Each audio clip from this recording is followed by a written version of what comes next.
Capítulo 3. Churrasco, trago e boa prosa. Aquela noite foi chegando sorrateiramente calma, serena, aproximando-se ao som da voz e do movimento dos bichos na mata a caminho do abrigo de pernoite, manifestando-se ao som do canto e revoar das aves que retornavam aos seus ninhos a se conduzirem e se destacarem na penumbra avermelhada do sol que se punha no horizonte, pronunciando-se ao som do coachar dos anfíbios que, unidos aos unidos dos insetos e ao barulho de outras espécies noturnais, a recepcionavam assim com boas-vindas de respeito e carinho. E ao findarem sua chegada, aquela noite se acomodou na claridade vibrante e energética da lua cheia, que se fazia bela e bem vista no céu limpo e estrelado. Logo, fogueira e luar juntos, a seu modo e vez, então já iluminavam e aqueciam aquele momento e lugar, naquele outono noturnal da Amazônia. O brasido escarlate ardia em calor, enquanto a carne da caça sobre ele repousava, remexia e assava grudada nos espetos manobrados pelos cabras do festejo. A cena era salivar, o cheiro, sedutor, o gosto, forte convite à gula. E assim bem animado, o festim foi avançando nas horas adentro, embalando as alegrias, as brincadeiras e as conversas entre os companheiros da comitiva. Aos tragos de boa cachaça, ali eles brindavam e comemoravam o sucesso e as aventuras naquela recente empreitada, prestes a ser concluída. Mas tudo ocorria envolto num barulho brando e controlado, a respeitar a ordem de Zimargo para não alvoroçar os animais lá nas tendas. Passado o entusiasmo das primeiras horas, quase todos, mais calmos e satisfeitos, sentaram-se em volta do capitão Zamunga, que a poucos metros da fogueira sentara-se ao chão e recostado ao tronco daquela castanheira. Escutado em silêncio por todos, ele seguia no relato de suas histórias. Contava da sua família, de aventuras vividas a bordo de seu barco. E sua voz grave e compassada, envolvida naquele clima noturno de outono enluarado, abraçava o ar puro da floresta e chegava serena e relaxante aos ouvidos daqueles ouvintes atentos e quietos. Uma voz que, em certo momento, assim prosseguia a se difundir nestas palavras. E foi desta forma, meus companheiros, que o meu pai conheceu a minha mãe. A indiazinha que cativou o coração dele, como ele dizia. Mas, capitão, entrou Zimargo, o seu pai não era dessas bandas. De onde ele veio? Aonde ele nasceu? Ele veio do estado de São Paulo, da região de Sorocaba. Nasceu lá numa cidadezinha chamada Itaberá. Nome este que, em Tupi-Guarani, significa pedra brilhante. Mais tarde, passou a morar em Sorocaba. Depois, morou em Ribeirão Preto. Em seguida, retornou ele de mudança para uma cidade vizinha de Itaberá, chamada Itapeva. E lá, viveu alguns anos num pequeno sítio de sua família, até quando então veio passar aquelas férias no Pantanal, para, enfim, nunca mais voltar a viver naquela sua região de origem. E o resto da história, vocês acabaram de conhecer. Em Mato Grosso, portanto, ele encontra a sua indiazinha. Rouba ela de sua aldeia. Fogem para São Félix do Xingu, onde se casam. De lá, vem para Altamira. Depois, em Gurupá, constroem o súdito amazônico. Daí para frente, passaram então a viver neste barco, sobre as águas aí do Amazonas. E nele, enfim, ganharam a vida, viveram a vida, até nosso Deus levá-los. De imediato, um rapaz da roda indagou: e onde o senhor nasceu, capitão? Nasci num lugar próximo a uma cidadezinha ao norte do Pará, chamada Juruti. Um lugar na época, onde ainda existia uma pequena aldeia composta por um povo parente, amigo e de costumes idênticos ao povo de minha mãe. E por esse motivo, e apoiada por meu pai, é que ela resolveu então me dar à luz naquele lugar. O curioso, capitão, é o nome do senhor. Zamunga. Como foi que arrumaram ele pro senhor? Perguntou um rapaz ali da roda. Ah! Meu filho, este é um fato até cômico. Disseram-me que logo que eu nasci, foi que minha mãe veio a conhecer aquele instrumento de percussão, o tal do zabumba. E ela se encantou tanto com ele, que decidiu botar o bendito nome desse instrumento musical em mim. Mas, na hora de registrar o meu nome no cartório como zabumba, ela se atrapalhou na fala e disse zamunga em vez de zabumba. E assim, como certo, é que o meu nome então ficou sendo Zamunga. O que eu achei ótimo. Pois, Zabumba, como nome imaginem só, seria muito feio. Uma piada. E todos ali, acompanhados do próprio capitão, caíram na gargalhada. Logo, ele retomando a palavra prosseguiu.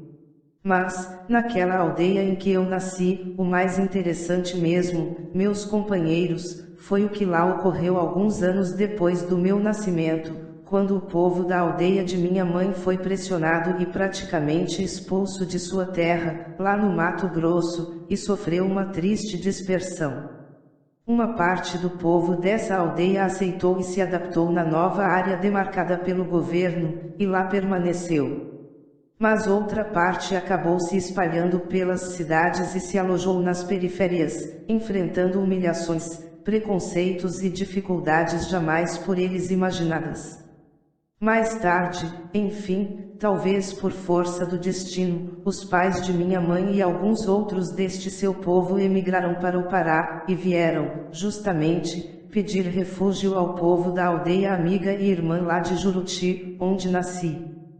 Sem nunca esperarem ou imaginarem, vejam só, numa visita que todo ano fazíamos àquela aldeia, principalmente para visitar uma velhinha índia e curandeira que, lá, havia feito o meu parto e os das minhas irmãs, meus pais um dia, deram de cara com a família de minha mãe. E este reencontro, isso depois de 12 anos, foi um choque para todos. Mas que se fez muito positivo, pois tudo acabou terminando em harmonia, perdão e amizade. Lembro, pois, que na noite do dia seguinte, todo mundo enfeitado e tingido foi ao centro da aldeia, para dançar ao redor de uma enorme fogueira. Naquela noite, recordo que, com antecedência, minha mãe me explicou que ali iria ocorrer um belo ritual chamado de a Dança do Quarué. Uma dança que para o povo dela significava a dança da paz, da amizade, da união. Esta foi uma noite que também jamais esqueci. Foi impressionante ver minha mãe, meu pai e meus avós abraçados todos ali pulando naquela alegria, que não dá nem para contar. E o mais bonito e divertido para nós, a criançada, foi quando todas as pessoas ali se deram as mãos e formaram um enorme círculo em torno daquela fogueira. A cerimônia já ia começar. Em seguida, o cacique e o pajé mandaram todas as crianças subirem nos ombros dos adultos. Aquilo foi uma festa. E logo o cacique firme gritou: "A hora é chegada, meu povo. Devemos começar a dança do Quarué." E como já era tarde naquela noite, esta foi a última dança que dançarão. E eu, nunca mais esqueci das últimas batidas daqueles tambores. Muito menos, do som daquela última e bela canção que todos ali cantaram, e que pareceu encher de uma mágica alegria os últimos minutos daquele dia. Coroé. Mais tarde vim saber que, na língua do povo de minha mãe, era uma palavra que significava sabedoria. No dia seguinte, lembro, eu e minhas irmãs nos sentindo bem mais indiozinhos, vestidos à risca, com nossos pais fomos então mostrar a nossa casa para a família de minha mãe. Todos admiraram e abençoaram o barco. E depois que meu pai atracou melhor essa nossa casa, todos nós retornamos mais alegres para a aldeia. Nesta época, eu estava com 9 anos de idade e minhas irmãs, uma com 7 e a outra com 6 anos. Recordo que juntos com os nossos primos, recém-conhecidos, e as outras crianças da tribo, brincamos e nos divertimos naqueles dias, como em nenhum outro jamais. Em seguida, Zimargo entrou com este comentário e sugestão.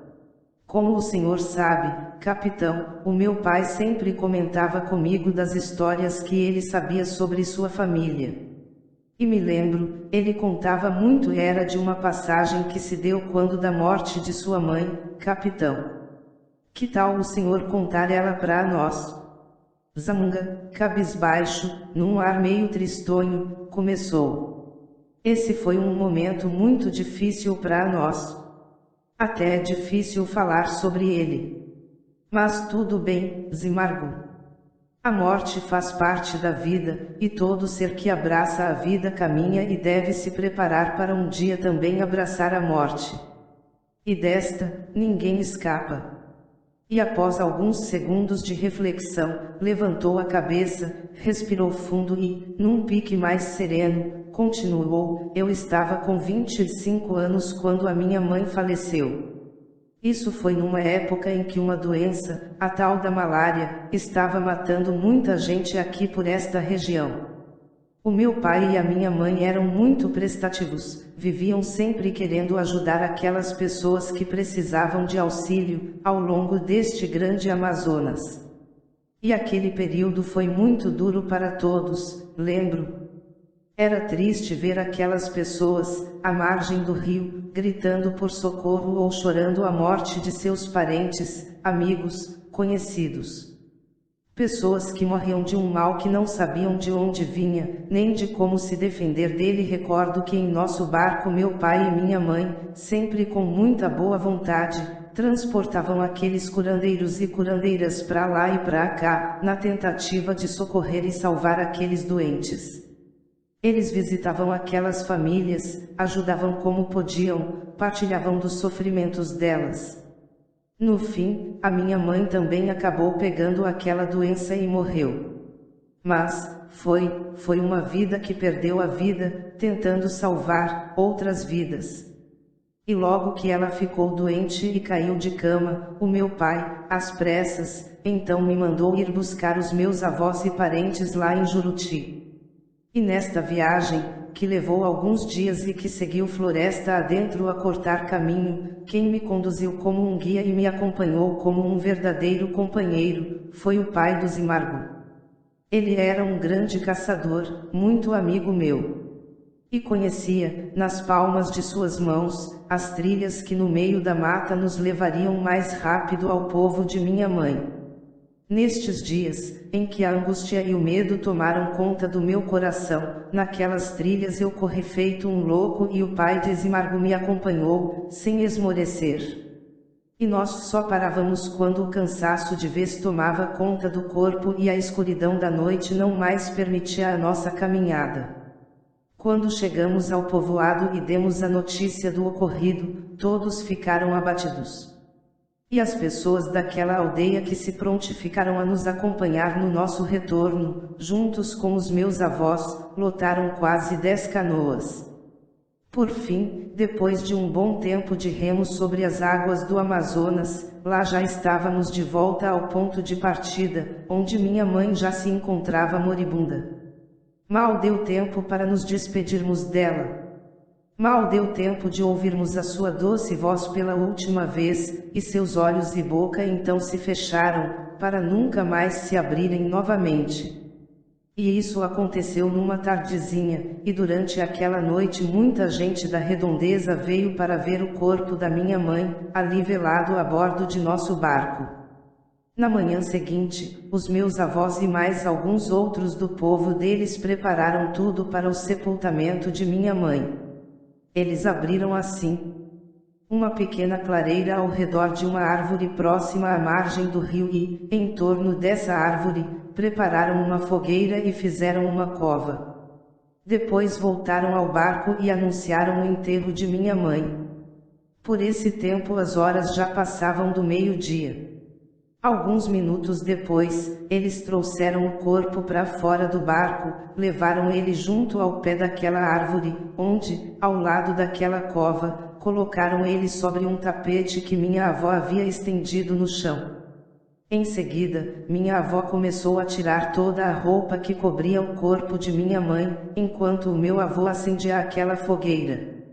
Depois minha avó tirou um laço que prendia os seus cabelos, e após beijar a fronte de minha mãe ela pousou este laço sobre os seios sem vida daquela sua amada filha. A seguir, meu avô, por sua vez tirou uma pena de seu cocar, beijou também a fronte da sua filha, e pousou aquela pena no mesmo lugar em que minha avó tinha depositado o seu laço. Então eles ficaram de pé e foram se ajoelhar ao pé daquela árvore. Logo, todos os índios e índias do povo de minha mãe que lá estavam fizeram o mesmo que o meu avô e a minha avó haviam feito. Minutos depois, a minha avó se levantou, pegou aquela roupa que tinha tirado do corpo de sua filha e também jogou esta roupa e todos os outros demais objetos naquela fogueira, e ali retornou junto de meu avô. Depois todos se levantaram, deram-se as mãos um para o outro, e formaram um grande círculo ao redor do tronco daquela árvore e do corpo de minha mãe. E assim, por um longo tempo circularam lentamente, e cantando uma música triste, ali em volta de minha mãe e daquela árvore, até que aquela fogueira se tornou em cinzas. A seguir eles pararam, e não desfizeram aquele círculo, e então meu avô chamou meu pai, eu e minhas irmãs, para que de nosso jeito nos despedíssemos de nossa mãe. Este foi para nós um momento muito difícil. Depois, meus avós recolheram as cinzas do que restou daquela fogueira, misturaram nelas areia, e lançaram esta mistura de areia e cinza no rio. Por fim, retornaram ao pé daquela árvore, colocaram o corpo de minha mãe naquela cova e jogaram terra sobre ele. E dessa forma, então, terminou o sepultamento daquela linda criatura que tanto nos amava, e era amada por nós. Assim concluindo, Zamunga se pôs calado e pensativo. Todos ali permaneceram quietos, pesarosos. Mas breve um outro rapaz do grupo furou o silêncio, perguntando: Capitão, ninguém mais na sua família pegou esta doença? Não? Mas, ela continuou matando ainda muita gente por essa região afora. Recordo que 5 anos depois da morte de minha mãe uma outra mulher ainda, também índia, agonizou e morreu em nosso barco, com este mesmo mal. Nós encontramos esta mulher na beira do rio, quando, em vendo o nosso barco vindo de longe, ela nos acenou desesperada, pedindo ajuda. Então paramos o barco e fomos até ela. Eu e meu pai na hora percebemos que ela estava muito fraca, doente. Mal conseguia falar, e meu pai logo convidou ela para se acolher e se abrigar no nosso barco. A surpresa maior para nós foi quando ela, perdendo a cisma e resolvendo aceitar o convite de meu pai, entrou alguns metros para dentro da floresta e trouxe no seu colo uma linda indiazinha de uns 4 a 5 anos de idade.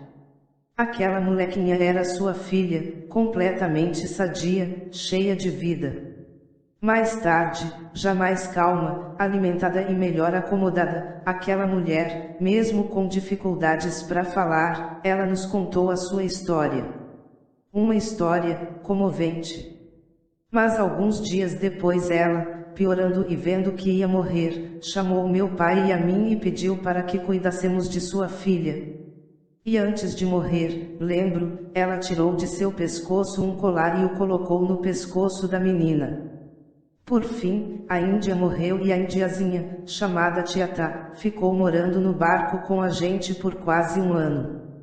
E um certo dia, um casal de estrangeiros se hospedou em nosso barco, para umas férias de pescaria e acabou se apaixonando por Tiatá. No fim, aquele homem e aquela mulher, muito simpáticos, acabaram nos pedindo e implorando para que deixássemos a Tiatá ir embora com eles. Nessa época, as minhas irmãs já tinham casado, ido embora, e no barco era só eu e meu pai que ali morávamos. E realmente era meio difícil para nós cuidarmos bem daquela indiazinha. E como ela também havia gostado bastante daquele senhor e daquela senhora, então resolvemos deixar ela ir embora com eles. E assim nunca mais vimos aquela criaturinha que, por força daquela triste doença, um dia cruzou o nosso caminho. Capitão, mas qual foi a história dessa índia? Qual a história que ela contou para o senhor e o seu pai? Perguntou um outro rapaz. Ah, meu filho, esta história numa próxima oportunidade eu conto para vocês. Acredito que por hoje a nossa prosa já esteve de bom tamanho. Isimargo, de imediato, aproveitou. É isso mesmo, pessoal. Por hoje paramos por aqui. Amanhã a tarefa será bastante pesada. Daqui a poucas horas estaremos embarcando os bichos e viajando rio abaixo. Portanto, todo mundo pro seu canto. Vamos descansar e dormir um pouco. Sob esta ordem de Isimargo, todos os outros se levantarão e se retirarão. Ele e Zamunga ali permaneceram ainda sentados ao pé da castanheira. Observavam, em silêncio, a retirada dos cabras rumo à clareira das tendas.